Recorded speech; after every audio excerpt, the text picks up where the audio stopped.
Furaha sana ya siku ya leo kuwepo hapa na kusema nanyi. Ilikuwa ni hamu yangu kubwa kwa kipindi kirefu sana kupata nafasi tena ya kuionyesha Tanzania mimi ni nani katika sura ya boxing. Nafahamu kurudi kwangu ni habari njema kwa watu fulani, lakini pia ni habari mbaya kwa watu fulani.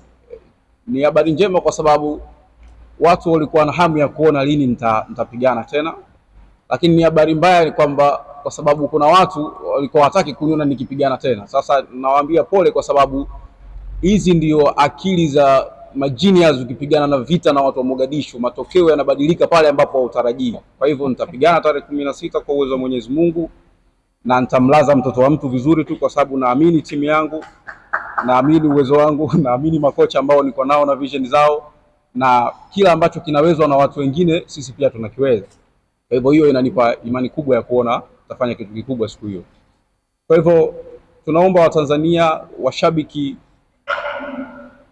wawekeze nguvu zao katika siku hiyo ya tarehe 16 na hamu ya kuionyesha hii Tanzania kwamba Hassan Mwakinyo ndio moyo wa boxing wa Tanzania.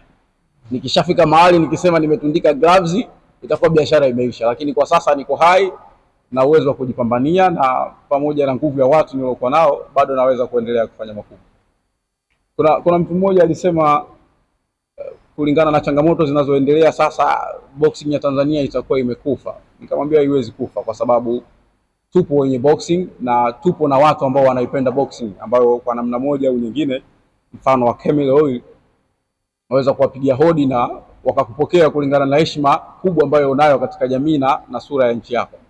Kwa hivyo siku nitakayokata tamaa ya kushindwa kuvipigania vita vyangu ni siku ambayo Sharifu Muhammad Hashim atasema bwana, msiba wa Mwakinyo utapelekwa mnyanjani, ndio itakuwa mwisho wa kuonekana katika karia yangu au sura ya boxing. Kwa hivyo asanteni sana, na nashukuru sana wadhamini wetu, nashukuru sana kwa ujio wenu, na furaha sana ya kwamba hichi nilichokisema leo nitakifikisha kwenye jamii kama kilivyo, katika lengo la kuisupport nchi yetu, kulinda amani, lakini pia kusupport jitihada za serikali yetu ya Mheshimiwa Rais Samia Suluhu Hassan.